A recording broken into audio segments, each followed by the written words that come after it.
Bien, chers camarades, chers amis, en organisant ce colloque, la Fédération CGT des Finances partait d'un double constat et poursuivait un objectif. Premier constat, la crise systémique à laquelle nous sommes confrontés frappe durement le tissu des PME. Or, même si les plans sociaux des grandes entreprises qui profitent souvent de la crise pour se restructurer font la une de l'actualité, les PME sont de grandes pourvoyeuses d'emplois et ce sont elles qui irriguent la vie économique des territoires. Leurs difficultés rejaillissent donc inévitablement sur les bassins d'emploi dans lesquels elles sont implantées et sur la situation des salariés. Deuxième constat, la crise systémique met en évidence la nécessité d'une intervention publique, y compris pour compléter, corriger et encadrer l'action des acteurs privés. Tout le monde reconnaît aujourd'hui qu'on ne peut s'en remettre au seul libre jeu des marchés et qu'il revient à la puissance publique d'agir pour faire prévaloir des considérations d'intérêt général, à commencer par la préservation de l'emploi et la satisfaction d'un certain nombre de besoins sociaux. De ce point de vue, les mesures prises à l'égard du système bancaire étaient probablement nécessaires pour garantir sa solidité et permettre la poursuite de son fonctionnement. Mais on voit bien qu'elles sont insuffisantes et qu'elles ne garantissent pas que les banques vont jouer le jeu et utiliser l'aide reçue pour préserver à leur tour l'intégrité du tissu économique et donc de l'emploi.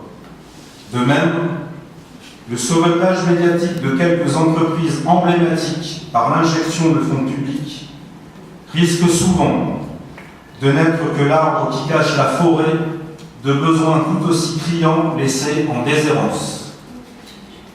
L'objectif que nous poursuivons sur la base de ce double constat consiste à réfléchir aux moyens qui permettraient au pouvoir public de répondre à ces besoins en termes de financement de façon à la fois plus cohérente et plus efficace. Cette réflexion nous concerne directement car le champ professionnel de la Fédération des Finances couvre à la fois les ministères de Bercy et les institutions financières semi-publiques.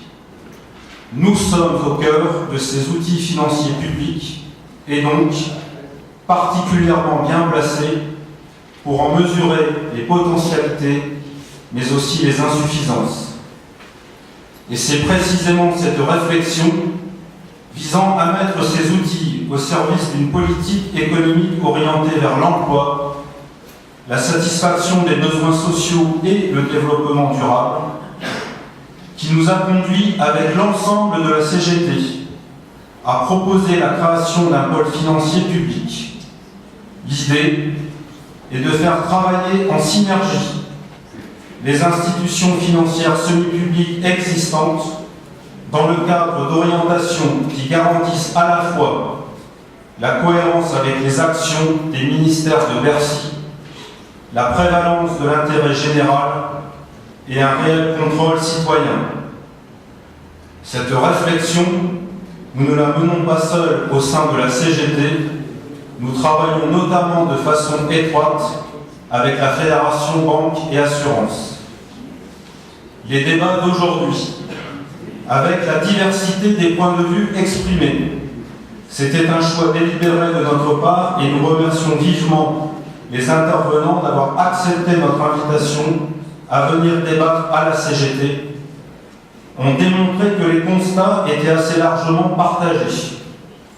En ce qui concerne l'objectif, si la façon dont nous le formulons à travers le pôle financier public n'est bien sûr pas reprise par tous, j'ai néanmoins la conviction qu'il est lui aussi assez largement partagé. Cela nous conforte donc dans notre volonté de porter et de populariser cette revendication d'un pôle financier public comme une des réponses urgentes à la crise actuelle, de le faire avec toute la CGT et avec et surtout les salariés y compris dans le cadre du processus d'action en cours.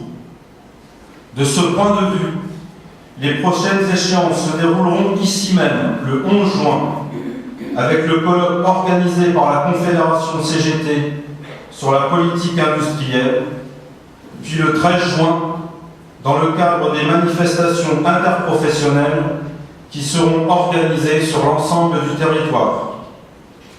Mes derniers mots iront à notre camarade Jean-Louis Corvézier, sans qui ce colloque n'aurait pas été possible. Je le remercie, je vous remercie.